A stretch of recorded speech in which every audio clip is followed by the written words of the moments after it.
the hell just happened? What the hell happened?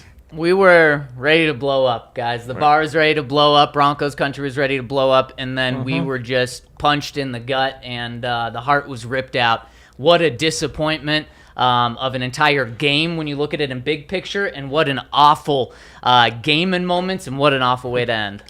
That was brutal. That was just terrible. I mean, everything went wrong. At every moment, everything went wrong. And that's rough. That's just rough. It really is. DNVR Broncos post-game show presented by DraftKings Sportsbook. Shout out DraftKings Sportsbook, where you can get in on tons of great deals when you use the code DNVR at sign up. And wow, welcome to the Loser Lounge. Wah, wah. Like I said, it felt like it was going to be a winner's lounge. Felt like it was going to be a return and a homecoming for it all. And guys, what happened there at the end? Well, Henry alluded to this, and I screenshotted this. I don't think this is the actual true spirit of Murphy's Law when they wrote it, but this is the way it is now described as an idiom.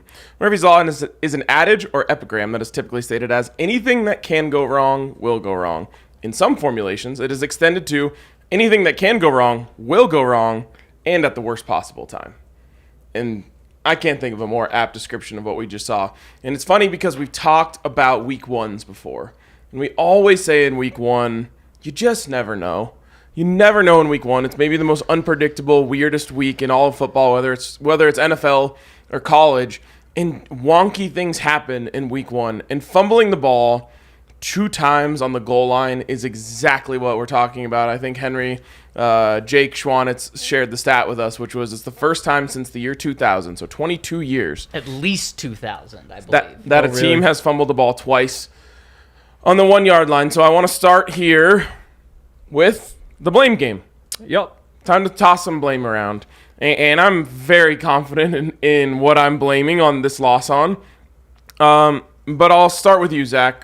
What is the number one reason why the Broncos playing the lowly Seahawks are 0-1 right now? Melvin Gordon, Javonte Williams, and Courtland Sutton. Those 3 mistakes were absolutely massive. And, of course, I'm talking about all in the second half. Melvin Gordon has the ball. The Broncos have the ball at the inches line. And Melvin Gordon fumbles literally milliseconds before he reaches the ball across the end zone for a score. Then the very next do you want to jump in? I just want to say, he might have actually been in if Courtland Sutton wasn't standing there. Now, that's not part of the blame game, but we never got a good angle as to whether or not he was actually in. I still thought it was a touchdown because I thought he lost it, and then he got it again, like it connected to his shoulder, and then lost it again. But when the ruling on the field is against you, you're typically not going to get that benefit of the doubt. So I agree with you. I think he probably had it, but when that's what's called, it's going to be tough. Then the very next possession, Nathaniel Hackett goes, well, I've seen Melvin enough in the red zone to not do this again. I'm going to go to Javonte. And he has an even worse one, potentially, where he's hit, fumbles the ball into the end zone. Instead of the Seahawks taking over at the inches line or the 3-foot line, they take over at the 20-yard line. And then they got it. Oh, yeah, you're right, the 20. And then the next possession, Courtland Sutton gets the Broncos are at the 3, and you're just thinking there's no way this is going to be a run. There's no way this is going to be a run. And it looks like they had a little fun play design called up, a little Andrew That was Beck. a touchdown. And it was going to be a touchdown. It was going to be Andrew freaking Beck, the guy who started the game off so hot. Courtland Sutton gets called for a penalty right when they move back 5 yards. You're just like, no, they're going to kick a field goal here. And the worst part of that is you weren't part of the play. Like, there's no reason for you to be false starting. Yep. And that one falls squarely in third place for me. Melvin and Javonte is just a straight-up tie. Pick your poison. I tweeted it out. I said, this is what you knew you were getting when you signed up Melvin. And Javonte, you're right there, dude. Like, you had one less fumble than Melvin last year. Now you guys are tied. Both of your fumbles were just as bad. If you were making excuses for Javonte's fumbles last year, you said, well, they weren't as bad. Well, now they're just as bad. Right. And there's no excuses for that, guys. Like, the one thing that I'll point to here, and I'm still putting the blame squarely on those 2 guys, but you said he tried Melvin, he tried Javonte. What's the one thing Nathaniel Hackett didn't try? How about your $40+ million quarterback, Russell Wilson? Yeah. You didn't try him there on the first one. You didn't try him there on the second one. And you didn't have the balls to try him on 4th and 5. what did you bring Russell Wilson here if it's not for converting 4th and 5 with the game on the line? I was fine with the run calls. I mean, you have a real case, obviously. But those fumbles, I mean, they're terrible. Like, that can't happen. And, it's weird when you look at Melvin's. Because what he did was he hit himself in the face with the ball. Yeah. Like, he hit his helmet with the football. And it's like, that's one that you have to just clearly put on him. Obviously, any fumble you do. The Javonte one, that's after Quinn Miners goes out. You've got Graham Glasgow over there. Glasgow's 3 yards in the backfield as soon as Javonte has the ball. Oh, yeah. And so, That's more... Yes, you're right. And so, I mean, they both deserve a whole lot of blame for both. It's not worth relitigating all that, but it's just brutal. It's just brutal to see. It's brutal. And also, of course, it is on the running backs, but terrible play calls. I hate those play calls. I don't mind running the ball with Javonte Williams or Melvin Gordon. Get under not center. Out of shotgun. Yeah. Not out, especially when it doesn't work the first time. Get out of that. Do something different. I absolutely hated it the first time. I hated it the second time. When they did it the second time, I thought, there's no way this is going to be a run, right? Like, that would just be mocking us. And certainly, I thought they were. was. I thought the second time Nathaniel Hackett thought, I'm going for it on 4th down either way. So I'll run it on 3rd, and then we'll throw it if we don't get in there. And obviously he wasn't projecting Melvin or Javonte just dropping the ball like that. And that one was rough because it's just like he just kind of dropped it, In both of them. This isn't like a great player reaching in and punching it out as you're trying to reach across the goal line. It's just that's what I'm losing sleep over tonight, and I will lose sleep over it. It's those two. You guys are professional football players. Your only job down there is to hold on to the ball. Number 1. Number 2, make a play and get in the end zone. And so you can point to a lot of things. And the Broncos screwed up time and time and time again in this game. But if one of those goes in, you win. Totally. And to be honest, if the Melvin one goes in, I kind of think you win this game handily. Absolutely. You run away with it. You take away, not only if they go in, if you just hold the ball and go down and don't get a touchdown, and you have a 4th down to go for it on Javonte's case, or you just kick a field goal, you're going to win as well. The Seattle Seahawks, Geno Smith looked like Patrick Mahomes in the first half. The second half, the Seattle Seahawks were doing nothing against the Denver Broncos. All the Broncos had to do was get a 1-point lead, or in this case, it would have been a 2-point lead. Game over. Broncos win easy. And they weren't able to do that. And last piece on the play call, and the Melvin Gordon play call kind of worked.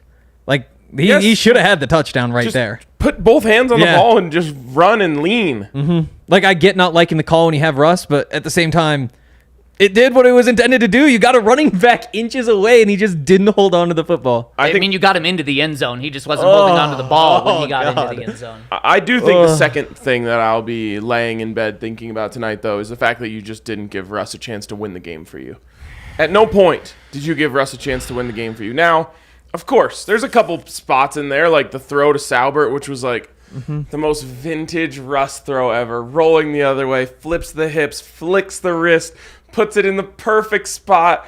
And I don't know if you have a better play. Like, this isn't a shot at Derek Saubert, but if you just have like a top-tier athlete there, they might make the catch. How about this? Does Alberto make that catch? Because I'm saying he damn well does, because he had a fantastic game today. And it was a very tough catch. I totally understand why he wasn't able to hold on to it. Completely stretched out. 2 hands on the ball, though. I don't care where you're falling down. You got to catch that. But it's not a game-on-the-line play, right? I think that was 1st down. Maybe 2nd. I think 1st, though. And, you had another one on 2nd down, which we never got a good look at it. It seemed like it hit Jerry Jeudy's hand. I don't know what happened in the corner of the end zone there. And so, you had a couple times, but it's just like, I just want, when push comes to shove, put it in the hands of the most valuable player on your team. Literally, figuratively, in every way, he is your guy. Let him win the game for you. I thought down there on the goal line, one of those times they're going to try zone read. On both of the fumbles, I don't know if it was an option. I kind of think it wasn't. But either of those fumbles, if Russ pulls that ball, there's literally no one on the backside to score that. Call that play. Anything like that. I want to see Russell Wilson with everything on the line, what he does. And for Nathaniel Hackett, my advice to him would be this. If you call a pass play on 4th down there, no matter what happens, no one is crushing you for it. No one is saying you should have kicked the 64-yard field goal. Just straight up. I mean, someone somewhere is going to try and be a contrarian and say, how would you not trust Brandon McManus, the longest tenured player on the team, the only guy left on the team who played in a Super Bowl, blah, blah, blah, blah, blah, or played in Super Bowl 50, blah, blah, blah, blah.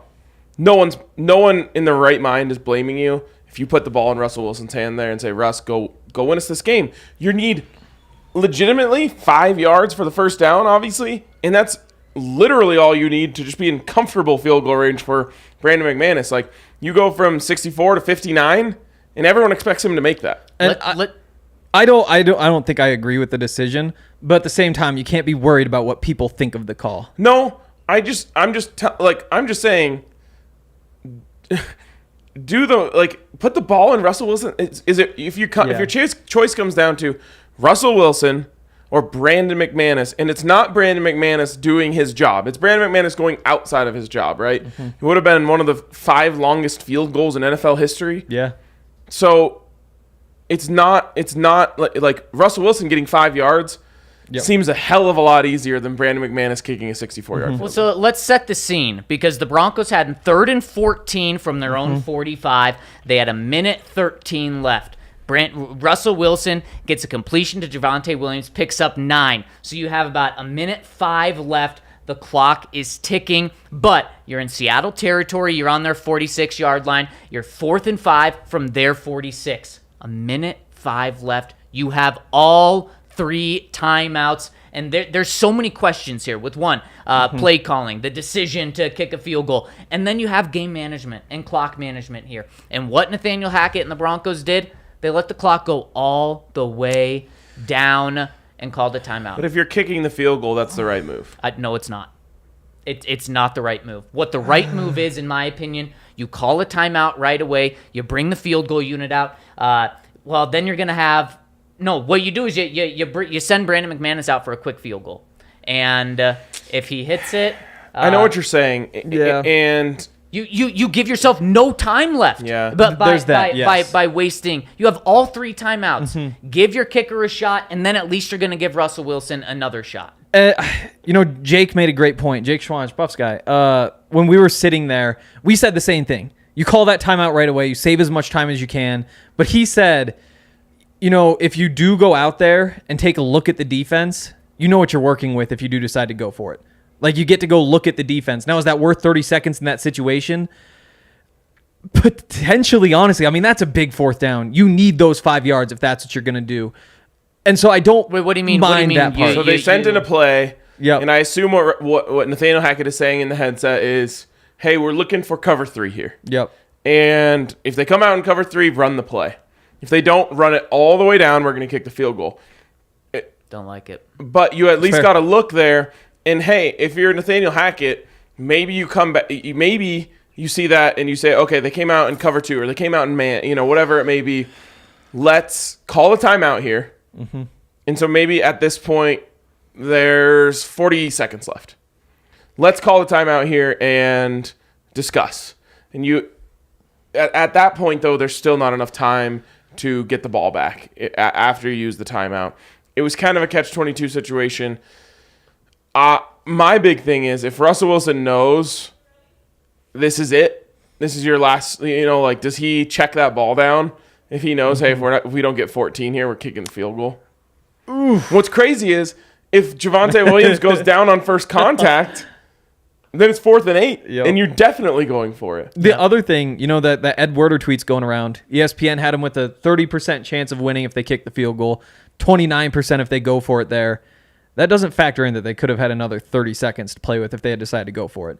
Because that 29% probably goes up to 35, 36, 37 if it's 50 seconds yards. instead of 20. The thing about Nathaniel Hackett, or with Russell Wilson too, is he's got that second dimension, which is so tough to stop on a 4th and 5, and they had them all spread out. So it was going to be Russell Wilson is picking up that first down. Russell Wilson was great tonight. He with 69% completion, 340 yards, 1 touchdown, over 100 passer rating, and he was moving his team down the field left and right at the end of the game, in the second half. He was having no problem moving the ball. None at all. Yep. Someone in the comments said, damn, the bar is quiet. I assume they're basing that off of our background noise. We are on the second floor, far away from the bar. We're on So the you moon. can't hear the bar, but I bet it is pretty quiet. It was insanely lit at one point, especially after the Jerry Jeudy touchdown. Probably the loudest the bar's ever gotten for a Broncos moment. But, of course, very quiet after that field goal didn't go in. Mostly just profanity. Yeah. It does feel like it was mismanaged, for sure. Yes. And, Zach, I think your strategy of call the timeout right away, evaluate your options, and if you miss that field goal, there's a minute left on the clock, and you can get the 2 quick stops on the run, and you're going to get 10 seconds left. Not much time. It's not going to matter. But it's more. You give Russell a shot more than you gave him at the end. Here's the thing. Yeah, though. but I mean, if you're giving them the ball at the field goal, then you're giving them the ball back with a minute left. But how's your defense don't worry about been in that. the second half? They've been great. Yeah. But that's Giving up why 0 he did points. It. That's why he did it. The part it's an I'm more offensive worried coach about making a non-defensive thought. It's not having confidence in your defense is what it is. Yeah, I mean, probably. the minute timeout. The thing is, I mean, then you're left with 2 timeouts, right? After you call Yeah, that, you yeah. have So you're 2 left with timeouts. 2. So you missed the field goal, which for 64 would be kicked from your own 46. Yep. So they get the ball at the 46, which means they run 3 plays. Those, if they're 3 seconds each, that's 9 seconds. Run 40 off after the third one because there's no timeout. All of a sudden, there's 11 seconds. And they're punting from their own 45. Yep. Or from your 45. So you get the ball on the 20, and you have 2 shots because you have 1 shot to make the field goal and another shot to throw the ball. Right now, Hank, what you're saying, I understand what you're trying to say, but it doesn't make sense because right now you only gave yourself 1 opportunity. And that was at least you give yourself a chance. It's a Hail Mary from the 20 at best. It's a chance. That's is it fair. more of a chance than the Seattle Seahawks kneeling the ball? That is true. I can't argue that. But I do think, I mean, if the option is you see something you like and take it, I mean, the real answer here is you don't leave that up to McManus for a 64-yarder. You don't. And that's, I will say, that's not a strong feeling I have. That's not something I sit here and say you absolutely do not do that. When they made the call, it took me a couple minutes after the game to really sink in and be like, yes, I am confident that they should have gone for that 4th down. But it was the wrong call. And something we saw in training camp, and Hank and Ryan, you guys were there, time and time again, Russell Wilson would struggle for the majority of practice, and then he would be his best in these 2-minute warnings, in these 2-minute drives, in these 4-minute drives. That's what he does. That's what he does. That's what he does. So 4th and 5, that's what he's going to do, and he was money throughout the game. So again, this one's not probably ever going to sit well with me. Yep. It was a decision that Nathaniel Hackett made, and there's going to be a lot of second guessing now because you had Russell Wilson. This was his time to shine, and you took him off the field. If it's Justin Tucker, does that change your mind? Yes. Yep, it does. He makes that. Well, is it? By the way, He made it last year, didn't he? He did. Yeah. he made 66. Yeah. But still, I mean, it's not like that means you always make it, and that miss doesn't mean he always misses it. No, I think but- that's 50-50 for McManus. Yeah, it's a little optimistic, but We saw 2. Missed both. first one is a... And to be honest, I just never want to hear anything from Brandon McManus about trying long field goals ever again. I was just going to say, he took that out of his bag, didn't he? Yep. Because like you said, it wasn't just 1, it was 2. You ever played golf with a guy who just literally can't hit the driver and he just doesn't even bring it, just leaves it in his car? Leave the driver in your car. Stick to your irons. I mean, he's been good from deep, though. Not that deep. Just not that deep. Okay. I just don't want to hear. Try. Go ahead. If you want to call that as a coach, that's fine. I just don't want to see him whining about it. Okay. I'm not worried about who whines and who doesn't. Here's the last point I want to make, and I saw this morning. It scared me from the start, but I just wanted to check on it because I saw a couple pieces of evidence yesterday that made me think about it, and I think the real answer here is you have to take the big picture view that we were talking about all off season. But it is something to note and to think about as the season goes on. Teams that did not play their starting quarterback at all in the preseason, I wanted to look at like starters as a whole, but that's really hard because like Alberto, would he have disqualified the Broncos? It's tough to say. So I looked at teams that did not play their starting quarterback at all in the preseason and how they did in week 1. And boys, It's about what you just saw. In the first quarter, 2.9 points per game from those teams in the first quarter. What did the Broncos score? 3. In the game, total points scored in the game by the 10 teams who did not play their quarterback at all in the preseason, 17. So that's exactly what happened to the Broncos. First drive of those teams, 4 punts, 3 field goals, 2 touchdowns, and a pick 6. The Broncos were, it was a field goal? Yeah, field goal on their first drive. So they fit right into the median of this. And then here's the big one. Teams that did not play their quarterback at all in the preseason versus teams that did, which that includes the Seahawks as teams that did and the Broncos as teams that didn't, 1-6. So, and let me just read off you these teams. These are not bad teams. Cardinals, Ravens, Bengals, Cowboys, Raiders, Chargers, Rams, Vikings, Titans. Those are like all teams that expected to make the playoffs when they started this season. And that's why they didn't play their quarterback, because they're like, we have a chance. And so it definitely affected teams. No doubt about it. The thing that I'm just going to try to close my eyes and think about is what you and I were saying, Zach, the whole time, which is it just doesn't matter. It's not worth risking losing players for the entire season if that means losing week 1. And I know that in this moment right now, no one is feeling that. But when we were talking 3 weeks ago, it made a lot of sense. And hopefully when we're talking 3 weeks from now, it'll still make a lot of sense. It doesn't feel good, but I guess I'll ask you this. And I'll start with you, Henry, because you were the most anti this. Was it the right move? Damn, that's a tough question. I will say this was going to be my answer for the blame game. I just assumed that the fumbles would be off the board and that like defensive penalties would be off the board. But this was number 3 on my list, which was like it's kind of on the coaching staff for not playing the starters because they did not look sharp. The backs didn't hold on to the ball through contact. The defense got called for penalties. Something that they literally never got practice. The defense didn't like they were called for penalty after penalty. Offense is called for penalties, and maybe it's random, maybe it happens anyway. How about tackling? Feel like, and that's the last one. Justin Simmons in the hole gives up a 30-yard run. That doesn't happen. He doesn't do that. That seems like something that could practice. So that was on my list, and was it the right decision? I mean, we're talking blame game for this game. That's one of the big reasons I think that they lost this game. Was it the right decision? It's just so hard to sit here because you don't know. I mean, there's an alternate universe where any one of these players, where 5 of your starters are gone for the season. So, I don't know. I'm not... Big picture, is one loss that big of a deal? Potentially. Yeah. But who knows? And that's the big thing. Today I'm saying it was the right decision to sit the starters. Wow. But, boy, does Ask me week 14. Ask me next preseason, too. Or ask me week 18. Because if the Broncos missed the playoffs by 1 game, then I will say I was wrong. And they should have played in the preseason. And you know what? I'm the most anti-preseason guy there is. If Nathaniel Hackett decides to play the starters next year in the preseason, I will not blame him.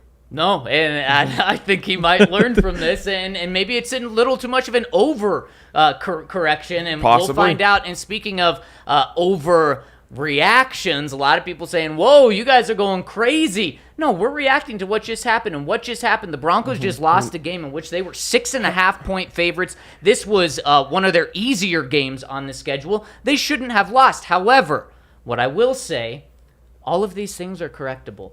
That the Broncos but they were correctable in the game. And they were, and we saw some of those happen. The Broncos gave up 17 points in the first half. The defense looked absolutely terrible. They tightened up in the second half, give up 0 points. The Broncos scored 13 points in the first half. Okay, 20 on pace for 26 in the game. That's not bad. And then their offense is way better in the second half. They get the ball to the 1-yard line, on their possessions in the third quarter. They get the ball to the 8-yard line. In fact, even got it to the 3 before that penalty. And they came away with 3 points in those possessions. So all of these things are correctable. The season's not over. No, but that, like you said, Ryan, that's what makes it even more frustrating. Yeah, exactly. It's a catch-22 because it's like it was all correctable. It all should be fine. And to be fair, the Broncos were so far and away the better team in the second half.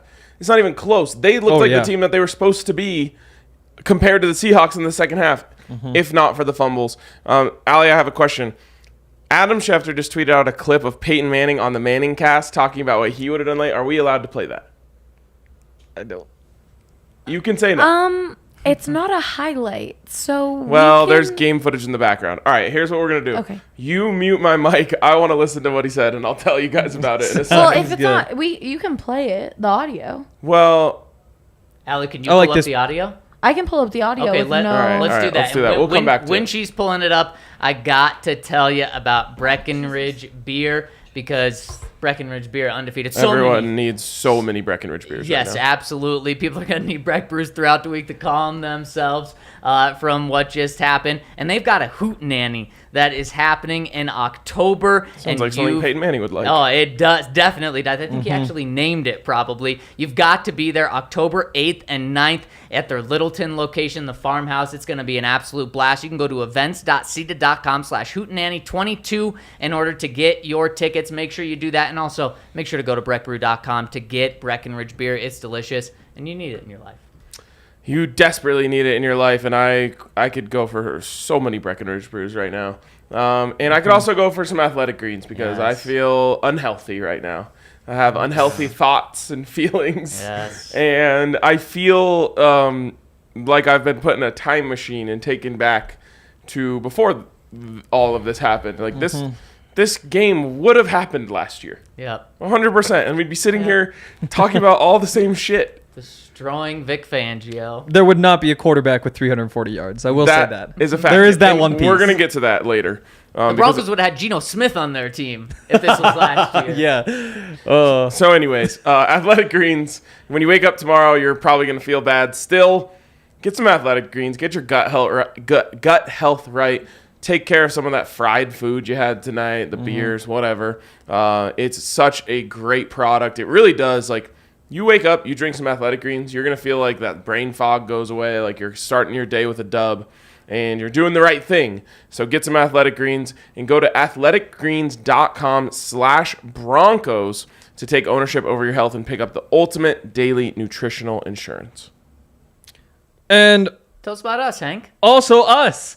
Let's talk about the bar. We had so much fun tonight until late in the game. Oh my For the goodness. last 10 seconds. That was a solid 2 hours. The Even that last celebration was drive. about to be so sick. You know, I tweeted it out. Like, it would obviously, if instead of being down 16-13 or whatever the hell that score was, if instead of being down, you could be sitting there like up by 40, you take it. But also, when you're sitting there and you know that like it's a 50-50 game with 10 minutes left, like it just feels like football's back. Like it's not necessarily a good feeling, but it's one of the feelings that you miss when you don't have football around. So that vibe was back. Everybody cared. Everybody was hanging on every play. People were throwing around terrible takes. Take after take after take. One play it was, oh, Nate Hackett sucks. Next play it's like, oh, yeah, looks like they got things going now. It's wild. But that's why we love sports, and all of that happens at the bar. We got the sound on. Everybody's fired up. It was just such a great place to watch a game. Again, until that last... we went down that road. Such a fun night. Breckenridge beers. Such great food from the bar. No, Zach, please. Yeah, I mean, the bar was so much fun tonight. It's just a shame that it ended the way it did. I'm so sick of saying that. Oh, God. I'm so sick of saying that. Yep. But I appreciate every single one of you guys who came out tonight, everyone who said hi, everyone who participated early on in the tailgate show we did. There's a lot of people, laughing and yelling and all that good stuff. Being a little afraid of Andre. Yep, that happens. That's a tailgate tradition. But the season is not over. This is not one of those teams that has no room for error. Now, guess what? You got to go steal one that we didn't think you were going to get later in the season. Yeah. And hopefully, we had them with 12 wins. I thought you were going to say steal one against the Texans next week. No, you're going to I don't even know if I can say this shit anymore. You should beat the Texans. You should beat the 49ers. You're off and running. You're 2-1. All is well. And you're probably at some point, if you're going to win this division, going to have to steal one that we thought you were going to lose. Win the division, yeah. Yeah, maybe not to make the playoffs. We had them at 12-5. Now they're 11-6. I really don't feel that differently about the team as a whole, and we can get into that in a second. But It hurts. It does. And we'll get into big picture stuff, obviously, throughout the week. Probably dive into that big time tomorrow. Allie, do you have that audio up? Because not only do we have Peyton saying he would do something different, we've got a pretty bad stat here as well. Oh, no. Oh, I know Let's this. see. I can hit play and then hide it. We got 3 timeouts, E. I might use one right here, E. Let's use one. Let's talk about this one. Let's talk about this one. Oh. As the clock's ticking down. They can try to draw them off sides. Might try to draw them off sides, E. You don't have that much time. Snap count? Oh, no. Well, you don't want to waste that much time. This is actually like PTSD. Yeah. It is. Yeah. I think we should call timeout. Now. Oh, no. Running a play. They look unsettled. Sutton doesn't know what he's doing. Hurry up. Time out. Look at how long that took. So you just burned 30 seconds to call a timeout? We got 3 timeouts, E. I feel you there, Peyton. Oh, that was way worse. That felt way worse than I thought it would. I didn't even realize that. I assumed the clock was stopped. So I was tweeting, looking at other things, and then I look up 29, 28. And did I miss a play? No, just standing there. Yeah, and how brutal is that, listening to it, knowing what's happening, and just how long it is. I hadn't even thought about credit to Peyton. I hadn't even thought about like feinting a snap at any point while you're just standing there. Yeah. Right, you might as well try. Yes. Totally. Draw them off sides, pick up the first down, there you Try it go. 100 times in a row. Yep, they didn't even do that. That's a really good point. Yep, and when Peyton Manning's saying it, just makes it feel a little worse. A lot worse. So much worse. So then how about this? Brandon McManus, his career history of 62-plus yard field goals. It's got to be over. 0 for 6. Yeah.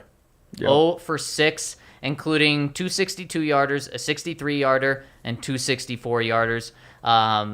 Brutal. I mean, the history is there, and after the game, Nathaniel Hackett said that this was borderline his range. This was pretty much his range. I think we need to learn this is not his range. There's no pretty much in football. It's a game of inches. Right? I mean, that. This is not his range. This is not his range. Brandon McManus talked about it last week after he was named captain. He said he needs to hit every single field goal inside 50 and above 50. He needs to hit 75%. Those are the goals that he sets for himself. What about above 60? Realistically, it's probably not 75%. It's probably less than 50%. And you know what? You give me Russell 0%. Wilson on a 4th and 5. Yeah, historically it says 0%. You give me Russell Wilson on a 4th and 5. That's over 50% in my heart. Oh, absolutely. That's over 50%. But then you still need to make the field goal eventually. Yes, but then you're bringing it to a 50-yarder. you have a minute. Like, remember when Patrick Mahomes went all the way into field rounds in 12 seconds? Oh, yeah. So, like, That's Mahomes, though. I know, but you don't need to go all the way into field goal range from from the 25. You No. need to go 10 yards from where you are on 4th and 5. It was the wrong call for sure. It was. Even if it goes in, it was you got lucky on a prayer. And that's what that stat tells you. Yeah.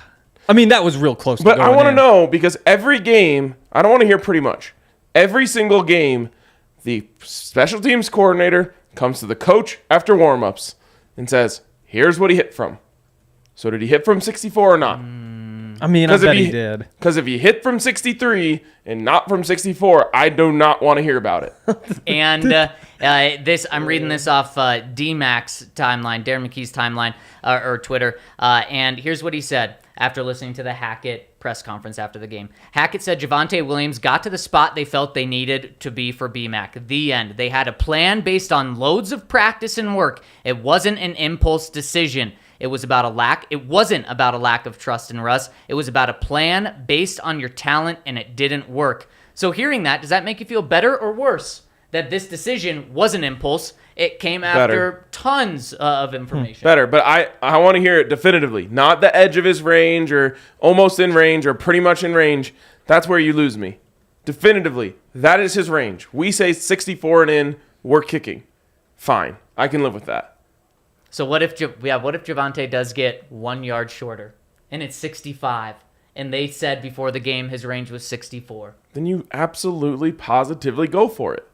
And if his range was 63, then you absolutely positively go for it. If his range was 64, fine. That's what you went with. But I want to hear that definitively. In the fact that what was the quote? It's pretty much his range. Yep. That is the opposite of essentially. definitive. So if his range before a game was 63, they can kick from 64, but it's 4th and 15. Fine, yes. Okay, And but there's a line that somewhere. does change it. Yeah, because the Broncos they Prayer had versus prayer. They had the 3rd and 14 right before. Let's say that was actually at the 46, and let's say Russell Wilson threw a pass that was incomplete, and then it's 4th and 14. Okay, I get it. Yeah. I get it. 4th and 5. You have Russell Wilson. Yep. You don't have Joe Flacco. He wasn't done where cooking. You don't have to worry about running. Man, so disappointing. All right, Definitely. let's walk through this game a little bit and see if we Let's can run through it. Yeah, let's run through the game a little bit and just see if we can identify some stuff that isn't being talked about in like the 5 main reasons the Broncos lost. And it started in a pattern that was going to follow them throughout most of the first half, which is kicking yourself or shooting yourself in the foot. 1st and 10 at the Seattle 30. It's a no gain, but eventually you end up getting a penalty, which allows them to advance the ball. Then it comes down all the way to around the 40-yard line, and this was the first picture of a lack of discipline for me, which was Alex Singleton, great call, blitz, gets there, doesn't make the tackle, it happens, but then Kareem Jackson and I believe one other player, I don't know who it is, sees Geno start to take off, and they all just leave, and there is nothing, and I mean nothing but green for Will Dissly. And what's interesting about this is it was very clear that the Broncos' entire game plan on defense was keep everything in front of you. The Seahawks didn't even get a chance to try a deep ball because from the first snap of the game, Pat Surtain's giving DK Metcalf all the room he wants in front of him. Yep. And that's fine, but that means you have to stick to those principles. Yep. And leaving a guy to run up and make a hit is just not sticking to those principles. Of course, Geno is going to, he's going to convert that first down, and that sucks. But you have another chance. You live another series of downs to stop Geno freaking Smith. But you sell out. You leave. He makes a great play. Credit to him. Flips it over there to Will Dissly. It's a touchdown. And it was just that first thing I was like, man, these guys, calm down. What are you doing? Settle down. Yeah, stick to who you are. Stick to the game plan. That was the first break for me. That was like Surtain playing off coverage, but at the same time, it was some sort of like cover 3 or cover 3 match or something where, at least for those first two, Justin Simmons was crashing down hard, almost just trying to jump anything short. And there was one where he was within a step of getting a hand on a ball. There was the first one, he was just a little bit further back. So you at least saw what the plan was there, almost to bait him and see if Simmons can make a play. But yeah, I mean, I think they got a little too cute with a lot of those coverages, especially early on. And I was actually wrong. There wasn't a penalty on that. There wasn't a first down earning penalty on that first drive. It was actually a penalty on Seattle. So they had a 1st and 15 on the 49. Well, and Alex Singleton just also has to make that play. If you as a linebacker are around a quarterback and his name isn't Russell Wilson, Patrick Mahomes, if his name's Geno Smith, you got to bring him down. Then the Broncos turn around and have a great drive. And it was the Andrew Beck show. How about that one-handed catch from Mr. Andrew Beck? He had 52 receiving yards on that drive, drove the Broncos down into field goal range. And what stops it? A penalty. Yep. False start, Cameron Fleming. That's what throws the whole thing off when you're just cruising down. Also, it was very apparent on that drive that Russ was feeling the adrenaline. None of his passes were sharp. They worked, but he missed Andrew Beck on the first play of the game. The reason Andrew Beck makes the great catch is because Russ throws it off a little bit. So a couple, again, it was fine, but it was clear he's very hyped up, which is super understandable. Every ball is just 2 feet. But then he was still able to drive the team down for a field goal and potentially more if it wasn't for penalties. And then the next possession, the Broncos defense comes up big. Gift. Turnover on downs. And how about Jonas freaking Griffith with a stick on Noah Fant? We're used to seeing Noah Fant not get any yards after the catch. And he didn't get a single inch courtesy of Jonas Griffith. A huge play, and the Broncos defense then comes up with a stop on 4th down. Draymond Jones. That run, he grabbed the ball. And so, like, as the running back kept moving forward, the ball stayed right outside. Yeah.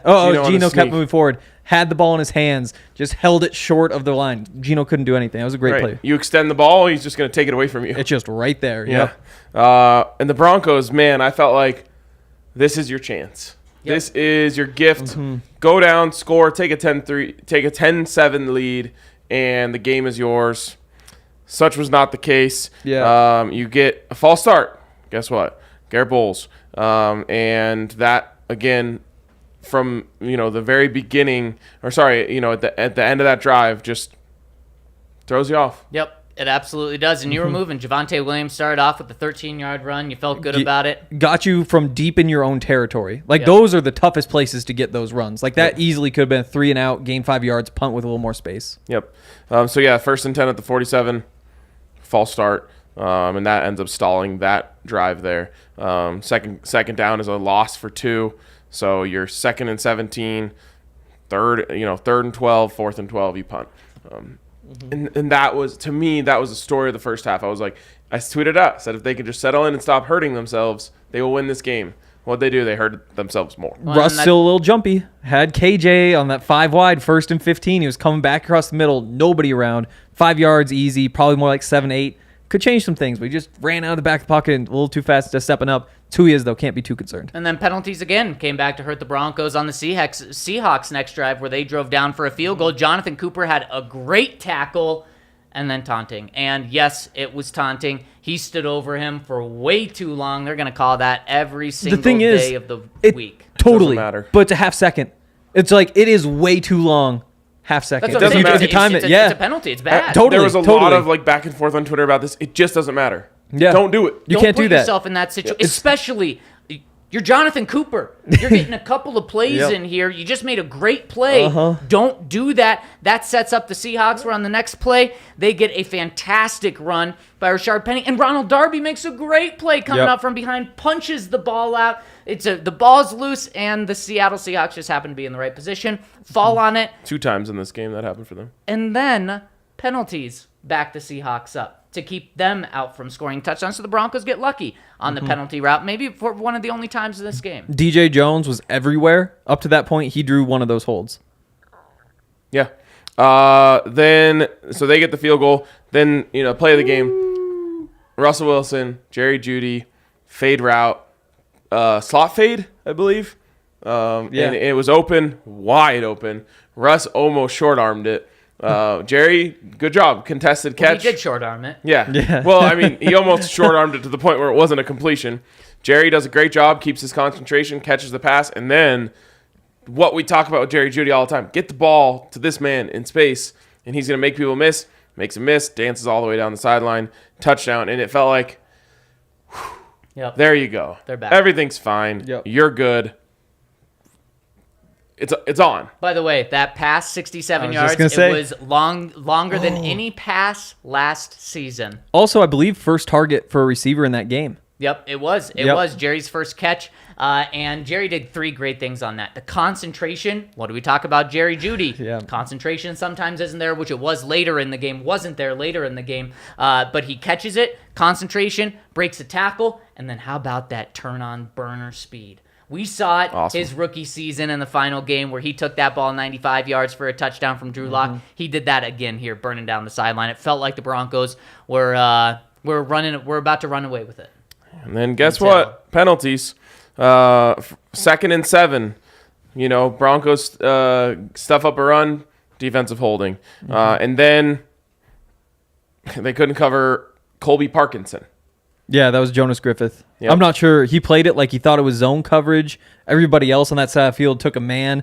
It almost looked like he could be playing man coverage, but just kind of like let him get behind because he thought he could run with him. I don't know, but it was bad. In Tough 2 game plays for Jonas in pass coverage. In 2 plays before that, it was Colby Parkinson for 18 yards.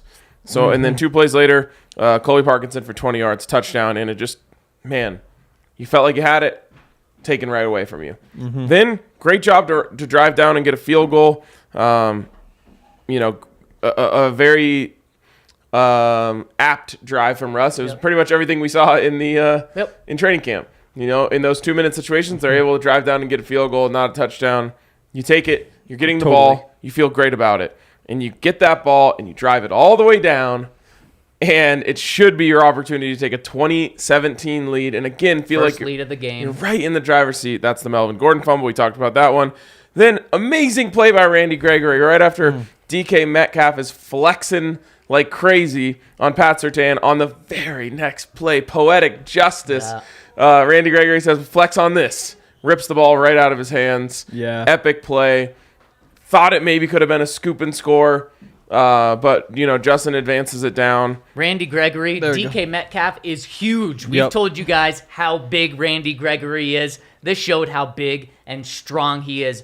DK Metcalf is an amazing athlete. He's an amazing human specimen. He is so strong. And what did Randy Gregory do? He said, I'm stronger than you. I'm going to rip that ball out of your hand. That whole sequence was so much fun. Probably Surtain gets called for the hold on DK. Yeah. And it's like, oh, God, not that. On third down, right? Yep. And then Surtain had a great play in coverage on DK, but then Chubb got called for the penalty, so it didn't matter. Roughing the passer. Yep. Next play, Surtain got beat across the Terrible middle. penalty, by the way. And DK was, Surtain's just right there. He's just not big enough. So you have all that going on. DK's kind of beating him up. It's back and forth. And then that screen for Gregory get out there. And that's what Randy Gregory does. It's like you watch whenever he got to the quarterback last year, the quarterback just snapped in half. It's honestly just an unnecessary roughness every single time he gets to the quarterback, which he needs to do a lot more. But to see him rip the ball out, that's the kind of play that he makes. But he got sack player money, which I'm concerned about. In an alternate universe, we should be talking about that as a play of the game. We're probably giving him king of the game. Potentially. Based on that play. Such is not the case because, there you go, 5 plays later. I've got 7 play of the games that I want to go through with after. All right. 5 plays later, at the goal line, Javonte Williams fumbled. We've talked about that plenty. Then defense forces a punt. Broncos get it back. They're back down and scored. Yeah. Real quick, to set that up, it's that pass interference on Hamler that got him down there. The drive before when they got down there, it's the pass interference on Cortland Sutton. That's 70 more yards that were called in penalties. Could have gotten Russ to 440 if those counted differently. Yeah. Also, smart plays by the Seahawks.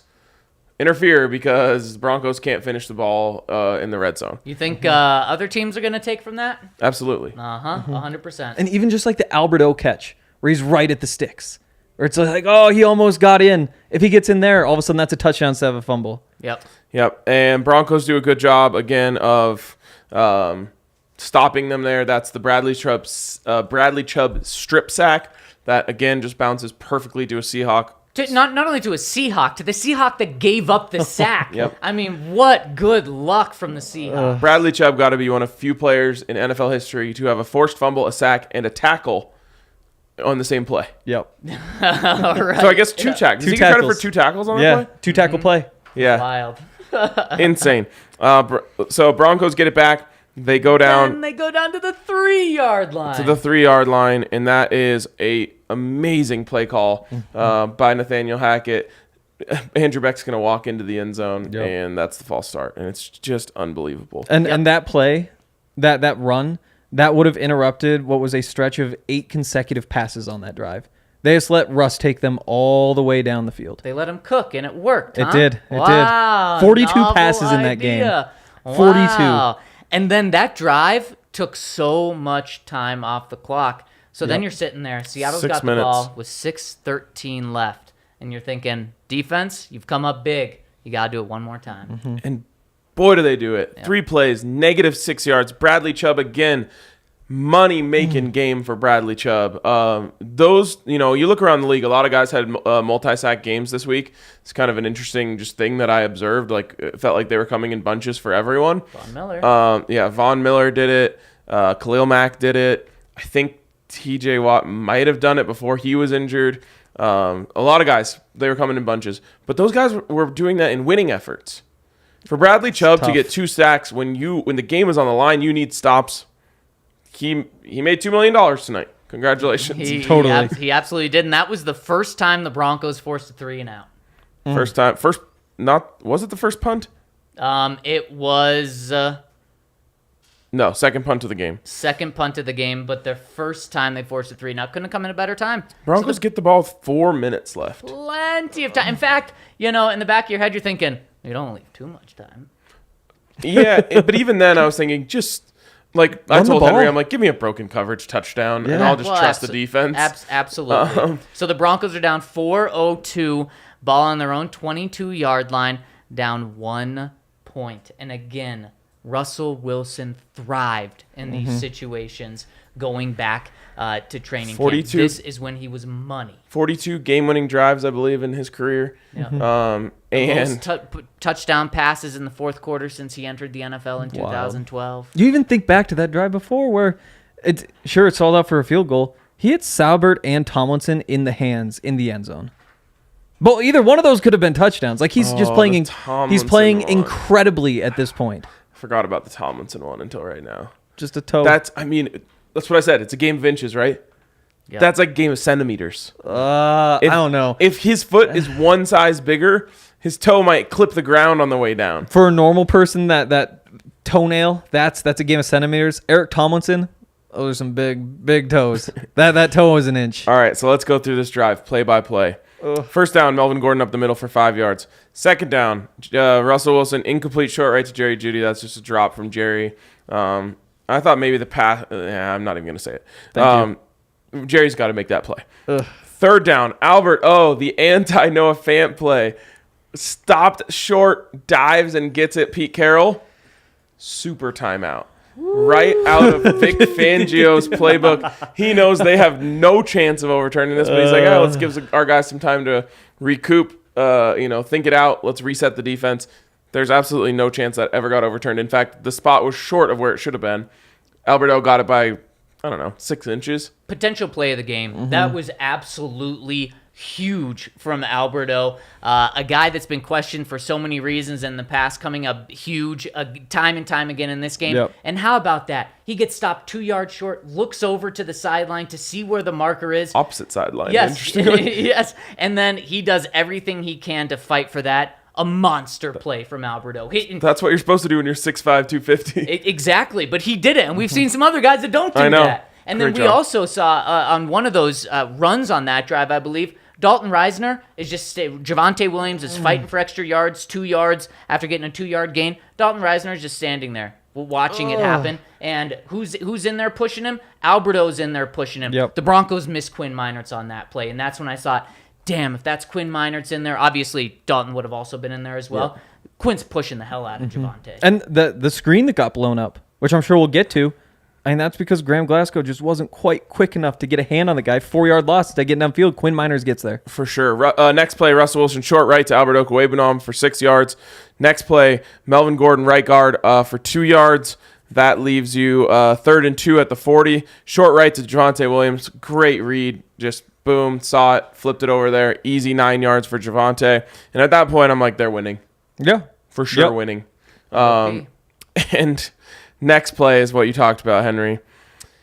The screen, man. They ran screen a lot in the first half, and it worked a lot in the first half. And by the time the second half came around, the Seahawks were just a little bit more privy to it. It was there, like you said, if Graham Glasgow just gets out there, but you cannot take a loss of 4 there. It's just... It can't happen because this is what threw the entire thing off. That's what put you were just slowly but surely chipping away. Like I would have taken anything there just forward. Anything that goes forward, I'm in on. Quick out. Of course they're going to be trying to defend the middle of the field for anything big. Give me Jerry Jeudy, 5-yard out like you threw on the earlier that he just dropped. Go back to it. Go to Cortland Sutton out. Go to KJ Hamler sprint out. Anything. Now you go backwards a little bit, and that's what really throws you off. Minute 13. Next one is Russell Wilson, incomplete pass short right. Where was that going? So that's 2nd and 14, right after the screen. Right Was before that the third down? Pressure? Who was it to? I don't remember. It doesn't even say who it was to. Anyways. Oh, that was the ball that he spiked on the ground, caught again, and then ran around the edge. Did you guys have any idea that No. he threw the ball on the I was ground? like, incomplete pass. What the hell? Yeah, me I was like, too. did he just like throw kind of like, did the pump fake go low? So he just kind of brushed the ground with it and they call it incomplete. I was like, what the hell is this? That was bizarre. I thought it got knocked down and came back to him. That's what I was expecting to see on the replay. That was a weird one. And it just kind of slipped out of his hand. He was really going to throw it, and there's a hand up. I think he probably made the right decision trying to stop that throw. Didn't work. Next play, of course, is the 9-yard swing pass to Javonte Williams, who was an absolute beast in this game. He was incredible. He is such a beast. For him to get 9 out of that was huge. In hindsight, maybe ended up hurting the Broncos because if he gets 7, there's no way they're kicking that field goal and they have another chance at it. And then it ends. And then the rest is history. And I got 2 quotes for you. Do you guys want to know the head-scratching quote or the punch to the gut? Let's get the head scratch. So my thought was, let's get the head scratching out of the way, and then I realized that the other one might actually be worse. But yeah, head scratching. Head scratching. This is coming from Eric Delala's Twitter account. He said, Brandon McManus said he didn't know that the Broncos were going to send him out to kick, but he said he made it to the line. They needed to have a chance to make the kick. To me, that is so head scratching. Wait. I thought this was the plan all along. I thought this is what the Broncos were going to do. Shouldn't your kicker know that? Shouldn't your kicker be mentally prepared? Shouldn't your kicker be on the sideline or whatever he needs to do, preparing that he's going to go out and make that kick? He didn't know that he was going to go out there? But what does he mean he doesn't know? Because they sent him out there. Like, when did he not know? I don't know. It's head scratching. But I don't think that's anything. I think he just means they were like, did you know that was the question was probably something along the lines of like, did you know you were going to go out there after 3rd and 9 or once they got to 4th and 5? And he's like, no, I didn't. But that was my yard line. He tweeted it out. Then that's indecision. He tweeted it out, 46-yard line, left hash. That was my line to get to. They got it there. Need to make the kick. Yeah, and that's true, Yeah. but I don't understand didn't know the Broncos were going to send him out there. To me, that's baffling. I mean, if your kicker doesn't know. I disagree. I mean, I'm not necessarily saying that's Hackett's fault. So I think your kicker has to be prepared for that. I mean, he has to realize that they're nearing field goal range with the clock running down. Like I'm not sure. Like, you just tell him, oh, it's 4th down now, time to go kick the field goal. Like, he should kind of see that coming, right? Like, I don't know when they would have said, like, hey, just so you know, this might be a situation where we might be kicking a field goal. I assume someone had to tell him as they ran off 30 seconds with everyone just standing around with their hands on their hips. I assume Hackett said into the headset, we're going to kick it. That's what I'm saying. And then at some point, you would expect someone would have turned to BMAC and said, get ready. Yes. I mean, he ran out onto the field, though. It just seems ill-prepared. Not until after the timeout, At though. some point, it just seems ill-prepared. In some way. Now, the gut punch one, this is Russell Wilson after the game. I don't know what this is referring to, but it just makes that decision even worse in my mind. He says, I couldn't have been more locked in. Of course, this is his time. This is what he does. Of course he's locked in. This is why you pay him damn near $50 million a year, is because that is Russ. He is that guy. He's that dude. 4th and 5 with the game on the line, there's no one you'd rather have. Yeah. And if there is a couple guys you'd rather have, the list is very short. Yes. It's probably Patrick Mahomes and Josh Allen. I'd put Brady in, but maybe not even Allen. But I mean, no, that's a difference between us. We don't need to do this again. We don't need to do this again. Sure, you put Brady in. I don't even care. I trust Russ. And in fact, I'll take Russ over Brady in that situation because he has the legs, which I would have liked to see him use more tonight. But that he's so far down on the list of people that have any issues with. He's actually at the top of the list of people I feel great about. Yeah, he looked incredible, and that's what makes me so just disheartened that dude didn't get a chance in Seattle to make the play with the game on the line. How does that happen? Nathaniel Hackett's supposed to be the vibes coach. Yep. That's the ultimate vibes play. It is. And that's the ultimate vibes play that 3 months ago. That right when the schedule comes out. You brew over this. You know that you're putting the ball in Russell Wilson's hand, not anyone else's. Yeah. I will say, big picture, I'm not worried about anything after this game. Like, I don't feel any worse about this team than I did coming into it. I think we saw everything we wanted to see. Like, there's penalties. Yep. Penalties happen in week 1. Like, it not sucks. Like it shouldn't happen. But the thing is, I'm not worried about penalties in week 12. Now, if 2 weeks from now we see penalty, that could get to me. But big picture, where the team is, I still... Like, when Russell looks that good, when Javonte looks that good, when the receivers, when all the tight ends, when the defense is even making plays, like maybe the pass rush is a little bit weak, maybe the coverage is a little bit soft, they should have played more man. I mean, second most man in the NFL last year, and they didn't get to it for so long. I don't know. Big picture, I'm fine. Just to be contrarian, though, this is against the Seattle Seahawks. If you're coming away with this against Tampa Bay, Kansas City, the Chargers, Buffalo Bills, any of these teams, then you're saying, yeah, I'm really pumped that everyone looked really good. Just a little few things to critique. But it was against a team that one of the only two teams that none of us picked in the fantasy draft. True. Or in our draft, because we thought they were that bad. They are. Like, that's going to be the worst part about this is 6 weeks from now when we look at the Seahawks, we're going to say, how the hell did the Broncos lose to them? But it's the answer. We know the obvious. answer, yeah. That's the thing. They fumbled the thing. ball twice on the goddamn goal line. They couldn't tackle because nobody's tackled anybody. 12 for 106 in penalties is just absolutely unacceptable. But again, the number one person that is going to finally get me to sleep tonight is Russell Wilson. He's the DraftKings king of the game. He absolutely is. He was so good. He was incredible. He wasn't even his best self. No. That's what's going to help me tonight. Is this dude throws for 340 yards on damn near 70% completions. With the pass interferences. With the pass interferences that easily gets this to 400. He was sick. He's so much better than anything the Broncos have had in so long, and his guys let him down tonight. And that's so painful because that's why he's here. He could have been in a lot of places, but he's here because he liked the sporting cast, because he said these guys are going to help me get to where I need to go, because the guys on the other side weren't good enough for him. And, a few other things throughout there. And Russ's guys, the ones that he wanted to play with, the guys that he wanted to go to battle with, let him down tonight.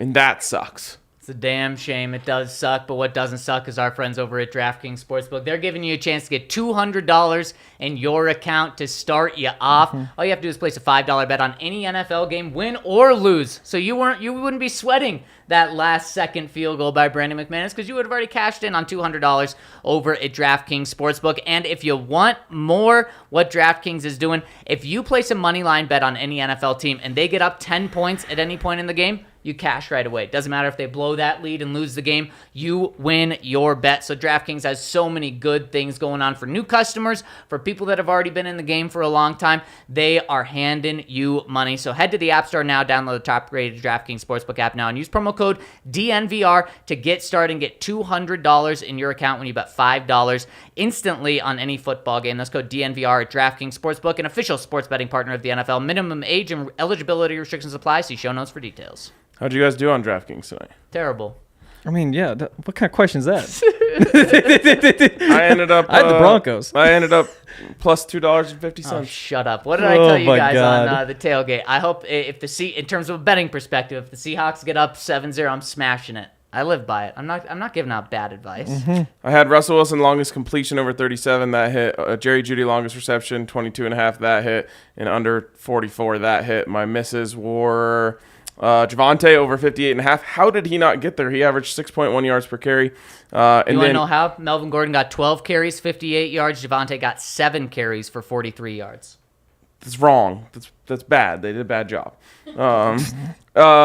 By the way, I also had Russell Wilson over 13.5 rushing yards. There's like 4 plays where he could have had that on one play, and he decided to throw it in instead. One of them, it resulted in one of those pass interferences that got them all the way down there. But I was like, Russ, just take off one time. Unfortunately, you have no sympathy from me. I'm sorry, Ryan. And then I also had a SGP that would have hit if Melvin Gordon just got in the end zone instead of fumbling on the 1-yard line.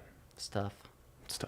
Shout out DraftKings, though. It's tough when you bet moneyline Broncos. Mm-hmm. Yep. That sure is. That's very tough. That sure is. All right. Nope. Good try. The American Raptors. Oh, okay. Go over to Infinity Park. How did you guys not know that I wasn't going to say we're going to quickly tell you about the American Raptors? Because you definitely weren't. He wasn't. No, he was. We'll give it to him. The guy's a winner today. We heard him. American Raptors, so much fun. Rugby. If you're a former athlete and you want to continue to be a professional athlete, I'm listening.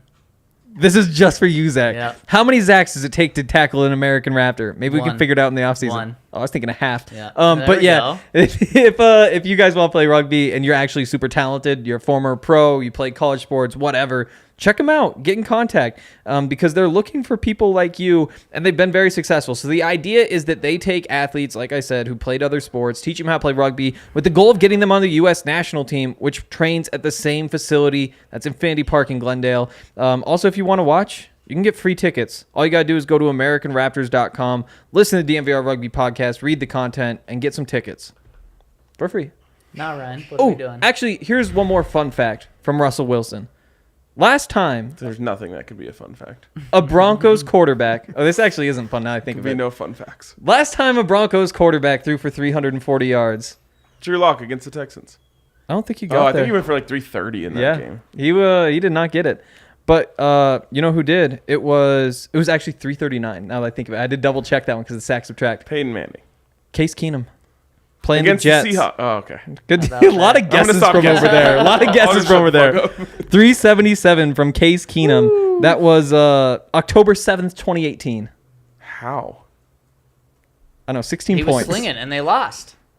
Oh yeah, That's they when did. The Jets ran all over the Broncos, and it was incredibly disappointing. Another disappointing game tonight. Robbie Anderson also had a couple long TDs, or at least one. He lost to exactly. That Sam was the, Darnold. Bradley Roby game, if you remember that. Or Yes. the Bradley Roby night.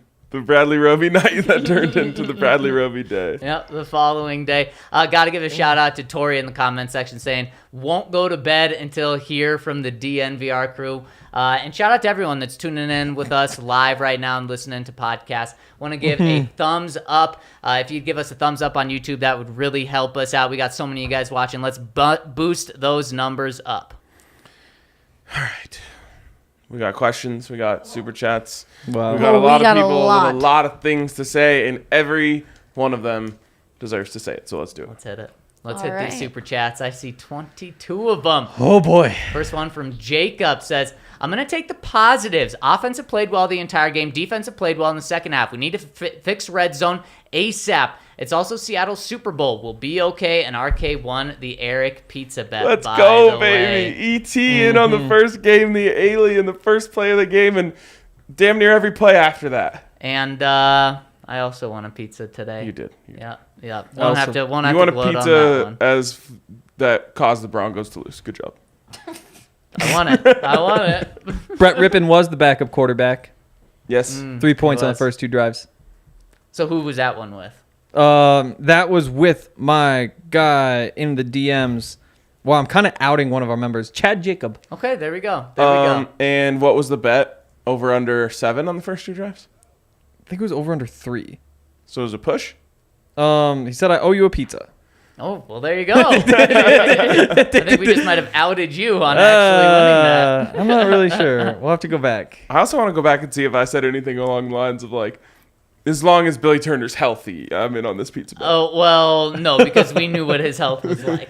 Next one coming in from Christopher Adams said, at least I can go into my wedding honeymoon week in airplane mode and not give a frick about Denver as usual. Love Wow. being let down. Well, You'll be congrats back. on the It wedding. was one game. Yeah, congratulations. It is one game, but what I will say to people that are super down is they've lived this the past 3 years, the past 5 years, the past 6 years. Things are going to change, but I understand people thought this was going to be different. This was supposed to be an easy win. This was supposed to be an incredibly fun win, and the Broncos not only didn't play well, they were bad and boring. They were supposed to be good and fun. Tonight they were bad and boring. They were not boring. I disagree with that. They put up 16 points. They were right on the goal line of a couple more. And they put up 16 points. But boring isn't just number of points. It wasn't a Feels like boring a game, Drew Lock- I but feel like but I'm talking fe- about Drew Lock right now. Exactly. This Yeah. just feels like a classic Broncos. And that Lock has didn't nothing put to do up with Russ. 340. But it, 340 though. no, Russ was awesome. That's different.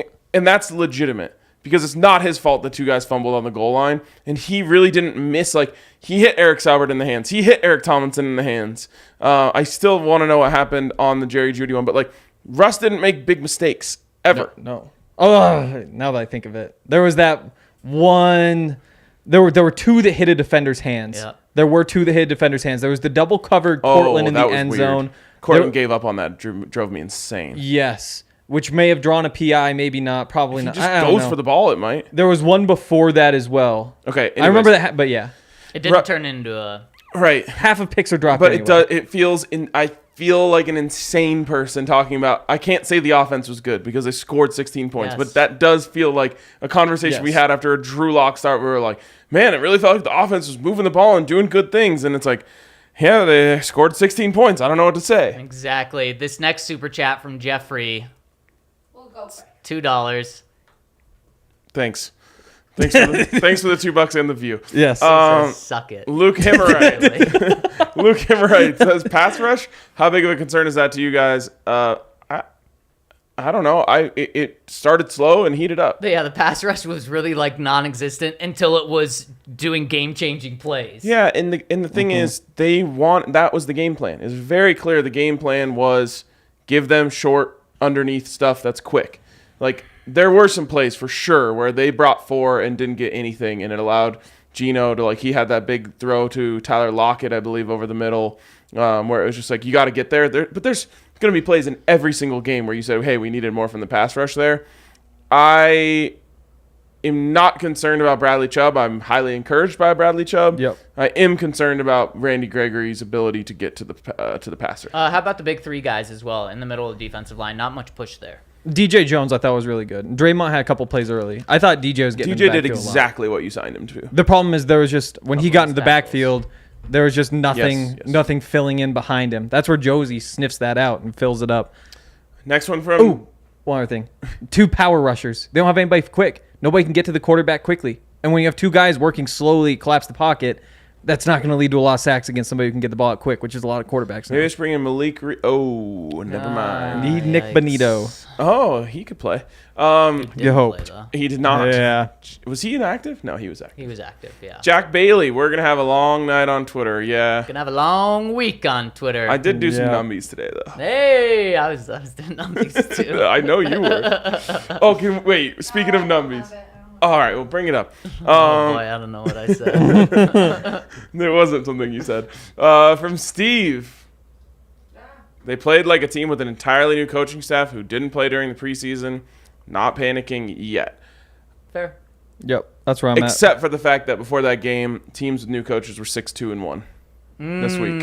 at. But teams that didn't play in the preseason were 1-5. Yes. Well, 3-7 if you cancel out the playing 3-7, against but there each was other. 2 teams in the Packers and Vikings and Chargers and Raiders that played each other. Someone had to win those. Chargers scored 24 points. They're not happy with that performance from their offense. And the other one was Vikings-Packers. Vikings actually feel amazing about their offense. Packers obviously couldn't possibly feel worse. Steve, I agree with you, and we're going to look at the bigger picture tomorrow. What just is concerning about this is you look at the division, and the Broncos had a great opportunity to kind of put themselves where we thought they were, with the Chiefs, with the Chargers, and then the Raiders were going to be left in the background. Now they're down there with the Raiders, which is where a lot of people nationally thought the Broncos were. Not a bad team, but kind of in the category of the Raiders. So we'll look at the bigger picture, but that's the reason to be a little concerned is how competitive this division is. Yeah, I hate that we have to talk about a Nathaniel Hackett decision being essentially what There was decided no- this game. It just, I don't know, it feels like he made the wrong one. Like, Yep. we really like Nathaniel Hackett. Yep. But can't defend that one. No, absolutely can't. Next one coming in from Steven Sholey says, same old Broncos. This is what I was talking about earlier. Can't cover tight ends. Let mid quarterbacks cook us. Denver will get rocked by the rest of the West. Boneheaded mistakes. Tired of this team, man. Wow. It's going to get better. I completely agree with you, Ryan. I do. But again, I understand why people are feeling this way. It's because it's just the same damn thing over again. The meltdown on Twitter, I'm sure, is a sight to behold. And it is justified because of what you're talking about. Yeah. It felt so familiar. Yep. And I just don't like. I'm saying this because I know everyone on Twitter wants me to say it. Like, do you need to bring in Phil Lindsay to hand him the ball in important situations? He's the only dude in the NFL that doesn't fumble the damn ball. Here's one little Boone? pushback, though. So, put up 433 yards tonight. They didn't do that once last year. They did it twice in 2020. Didn't do it in 2019. Did it once in 2018, once in 2017, once in 2016. How many times did they score 16 points? I mean, that's the thing, though. But, I mean, this isn't... I still push back on the boring. They were bad and didn't score a lot. They weren't bad and boring. Yeah. Bad and didn't score a lot. Yeah. Bad scoring's the thing that matters. I thought that game was highly entertaining. I agree. Yeah. I agree. And I meant I boring felt from a things. points perspective. I felt feels that I haven't felt in so long about Broncos football. Like, I was so stressed. I didn't eat tonight. That's how stressed I was. I haven't felt that way in years. So it was different. And Steven, I understand where you're coming from tonight. It will get better. Yeah. Trust me on this one. It's going to get more fun. It's going to get more exciting. The Broncos have so many correctable errors that they can get better at tonight. And it sucks because we ran our mouths a lot about the Seahawks and what should happen in this game. And that's the worst part. Like, that's what feels the worst. Is you lost to a team you had no business losing to. And now I'm sure all of their fans are having an absolute heyday. And 6 weeks from now, you know, the joke's going to be back on them. But it doesn't matter because you lost to them. Yep. They played really badly. They played really, really badly. But it's just nice to have Russ and Javonte and just a few things you can point at and be like, yeah, this is real. All right, we have a quick picture I want to bring up really quick. Oh, God. Look at that. I gotta say, thank you very much. I called Ryan earlier today and was just a little freaked out about the situation, not having a space because the bar is still being redone. I like to zone in, and you guys made it come true. Zach is Ryan was so excited for this. And you know, I don't know, and I realized this about midway through the game. I don't know if this was just a total troll, and you guys expected me to go back and sit in the middle of the bar with everyone, or I was all about it. Yeah. Zach's he really likes to get dialed in during the game. Like, for me, I like to be talking to people and shooting the shit and, you know, all that stuff. But normally we have, you know, our own TVs in the studio. We just, during the renovation, haven't gotten around to that, been more focused on getting the bar ready. So Zach was like, well, where can I sit? And I was like, I don't know, we'll figure something out. So I got into the bar and I was like, oh, let's just put one of these chairs right here. We'll make a big sign. It was perfect. I felt I was in my own little man cave. But what was so cool, and I was just so excited for this, the Numbies cave. I was so excited for the end of the game just to blow up and have it be so cool because it felt like we were in the stadium throughout most of the game. The energy was insane. So I was in like my own locked in man cave with just so much energy around. It was perfect. Yeah, it was. Coming of the night from Tosh. How small is that chair? Even though it looks it's a pretty small chair. It was. The new bar, echoes. Oh yeah. The chants and the cheers like really reverberate. Can fit two numbies in that chair. Yeah, right after the Jerry Jeudy touchdown. Like, there's like do you have the Let's Go Broncos in here? Yeah. The Let's Go Broncos chant that erupted after that was like, it just like reverberates and echoes and everyone deserved so much better. I did. We did. Everyone that's been riding with us for so long, this was it. But as Hank has been giving a lot of pushback for, this is a different Broncos team. Look at that. He got the noise exposure notification on the what is that, an Apple Watch thing? I gotta say though, they many times on the broadcast they kept showing Lumen Stadium and it was at like 96, 98, and I'm going, that's not that loud. And look at that. Look at his Apple Watch. Many times, way over 100. I know nothing. I know nothing about decibels, but I knew Numbies would. When they set the record in 2013, it was 137 decibels. Oh, so it was soft because half soft. the stadium was orange. Yeah. Yeah. Yep.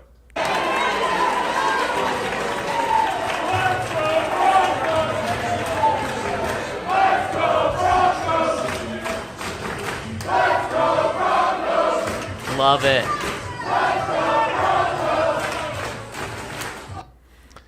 All right. Let's keep it going. Brian Yee with the next one. Seattle Seahawks, thank you gift for this win. 2 fumbles inside the 5-yard line, inside the 1-yard line.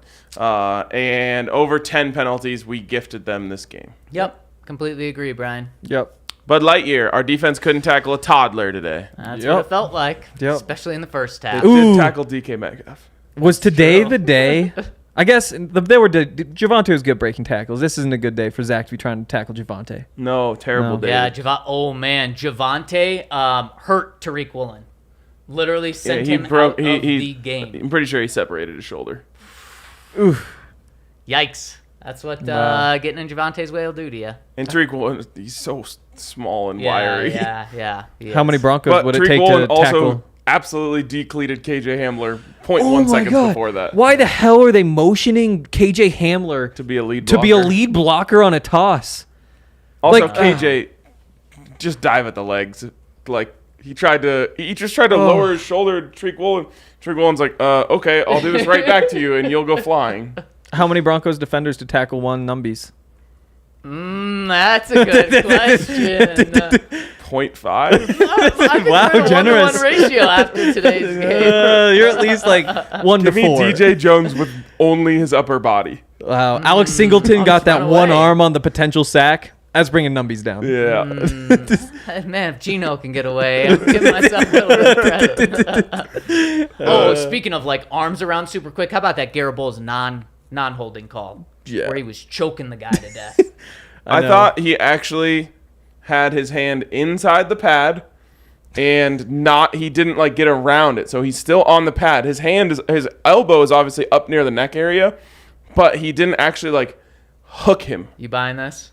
I thought it was old. Yeah, I thought so. I appreciate it, though. That would have been his third penalty on the game. I wish that there were like False start attorneys. and illegal. How does a tackle get a legal formation? Just doesn't line up right. Yeah, it's too far off the line. Get on the damn line. I know. So many, like, and I don't even think that all those penalties were on him. Like, there's fluky stuff like that where it's like he did not look like he was that much further back than Cam Fleming on the other side. No. But still, so many penalties. Damn it. Yep. Other point.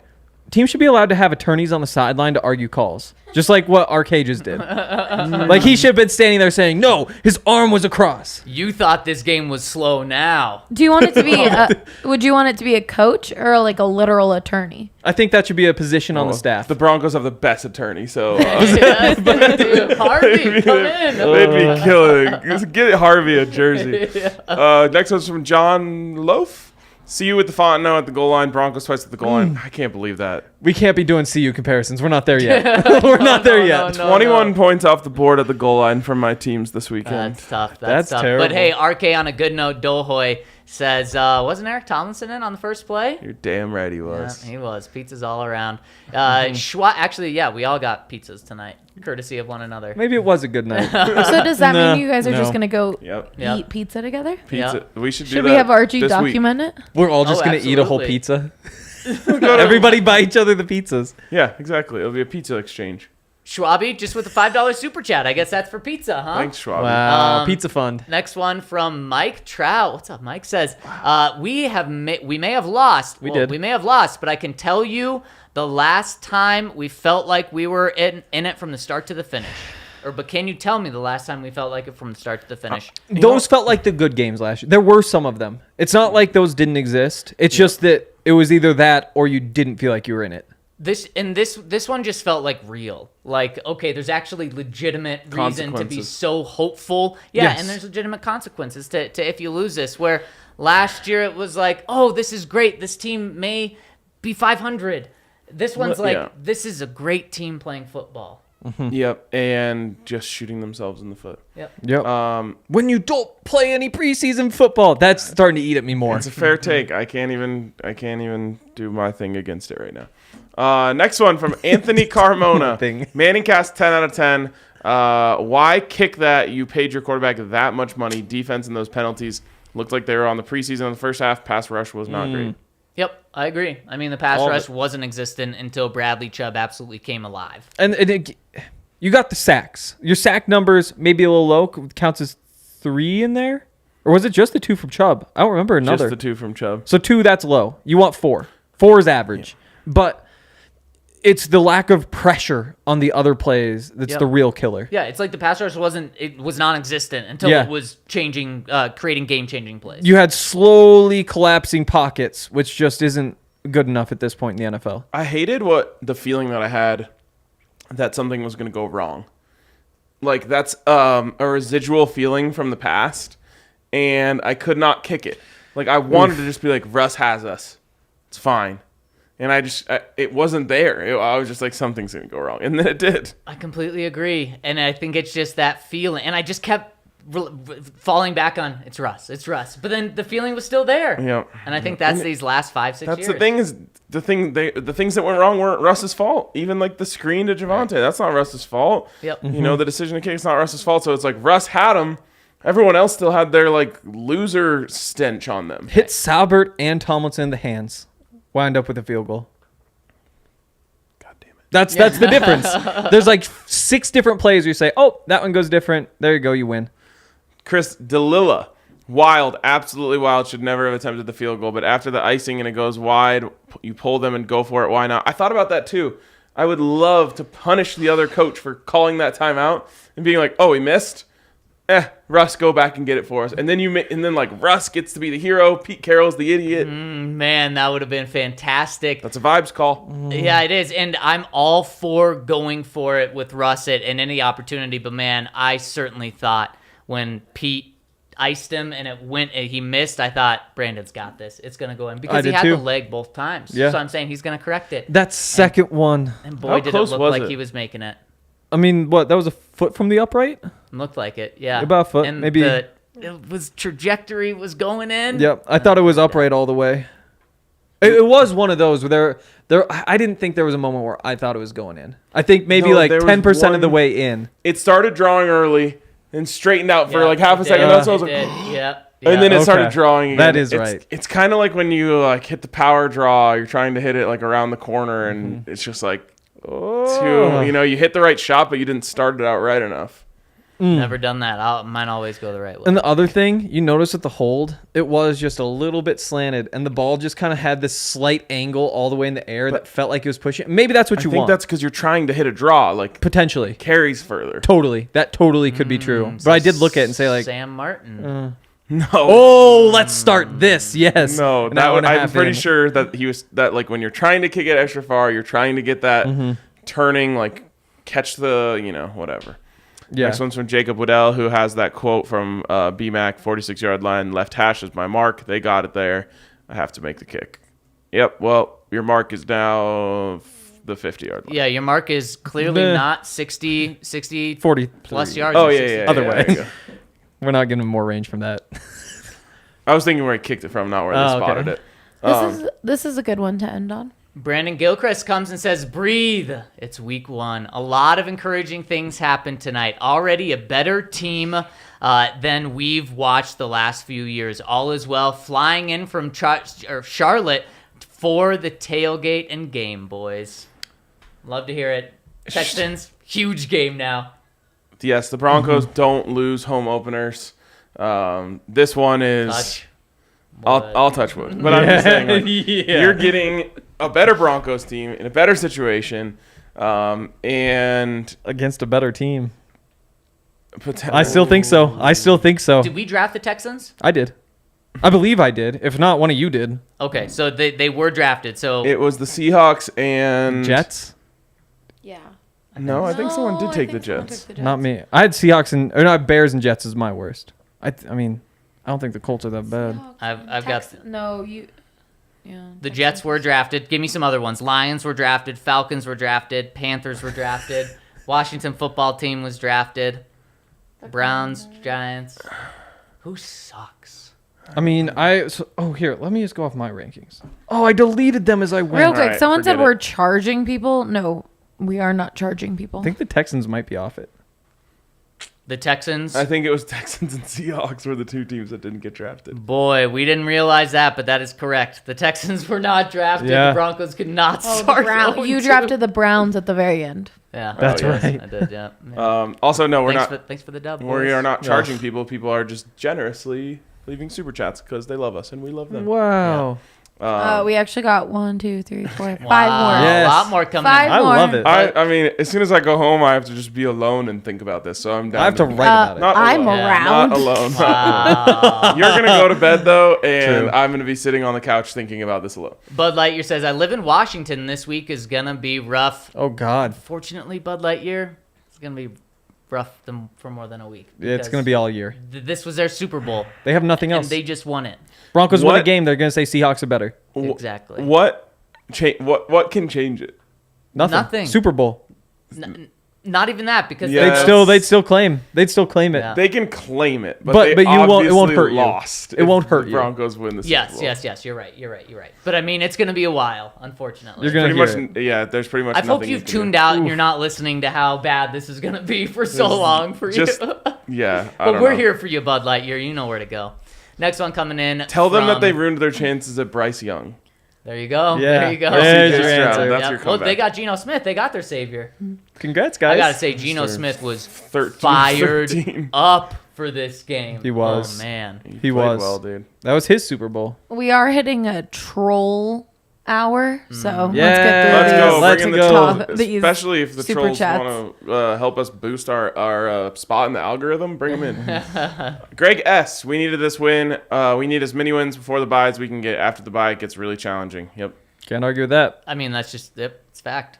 Naj says 10% to make the field goal, 35% chance at making 4th and 5. What was Hackett doing? How will this sit with Wilson in the locker room? And what was up with using timeouts with 10 seconds left? Clueless. Well, the timeouts at the end of the game, it was just like maybe they'll fumble a snap. I like that. I Just do Yeah. too. give I yourself love a it. chance.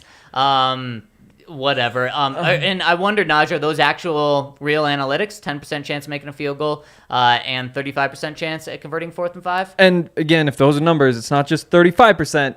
It's 35% and then making whatever field goal you're left with, which is a lot better chance than the 10%. But if it's 75%, that 35 goes to 26. Still way better than 10%. Absolutely. If it's 56, who knows? But yeah, it's bad decision. Just go for it. Just lose, Yeah. win or lose with Russ. Yep. Next one from 562 Broncos says, should have won this game, but why waste 30 to 35 seconds just to call a timeout and settle for a 64-yard field goal? To Make try him and head have less coach. time on the clock. I mean, if that field goal goes in, we're saying good call. I would be saying that because they have 15 seconds to try and go and get their field goal. It's way better than if they had a minute, for sure.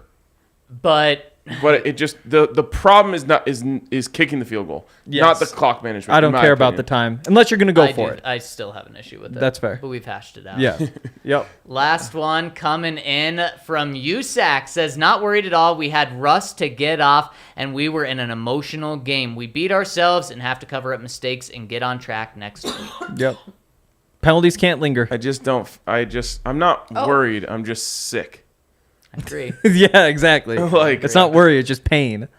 I haven't even gotten to the part of the grieving where it's like, wow, Russ didn't get to beat them.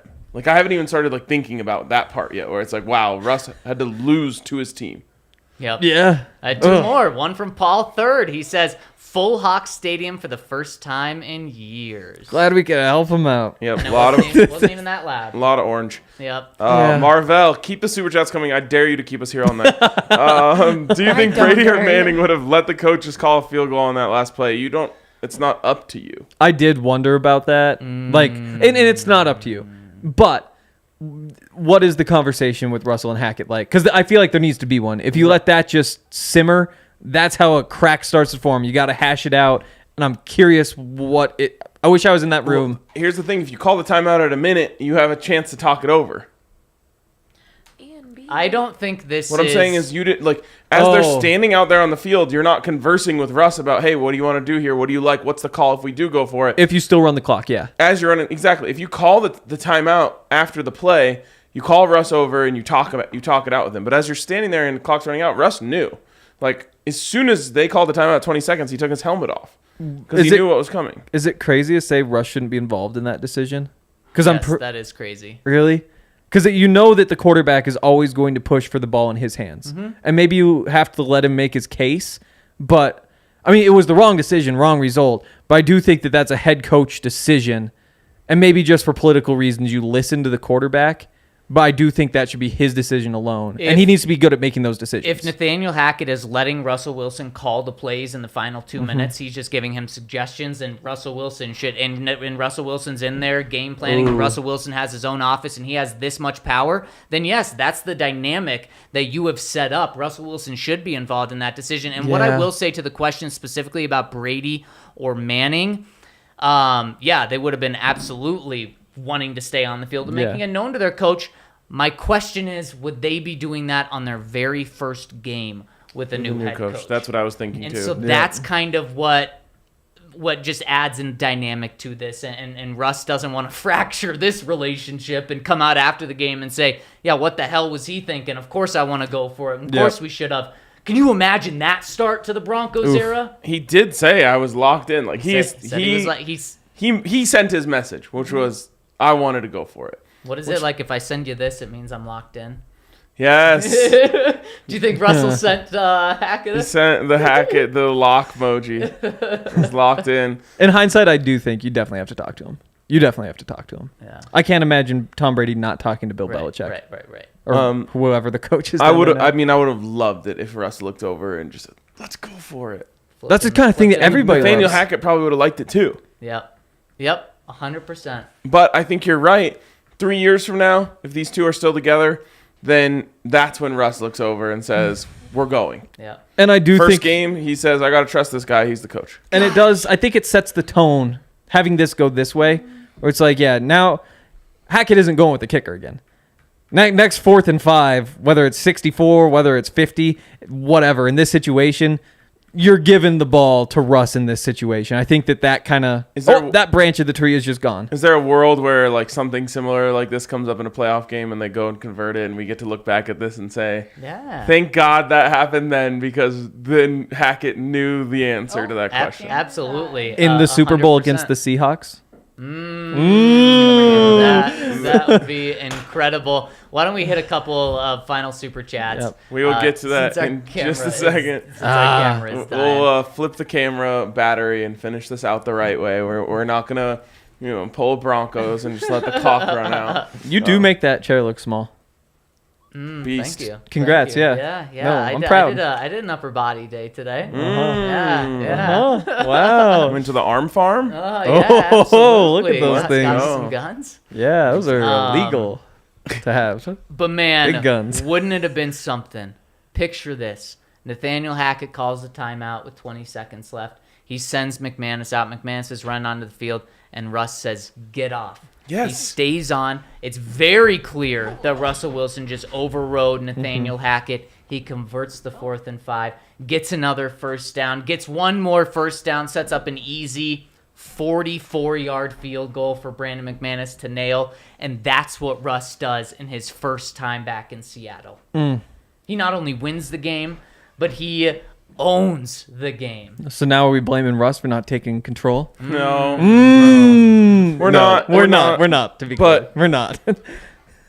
That's gonna sit with me for a long time, and I hope something happens soon that allows us to move past this. But this one is gonna linger for a while. Like even if you go beat the Texans 44-10 next week, that doesn't make this one go away. Now you're 1-1. You're back to 500. You're talking about the Raiders game is when you could feel like, okay.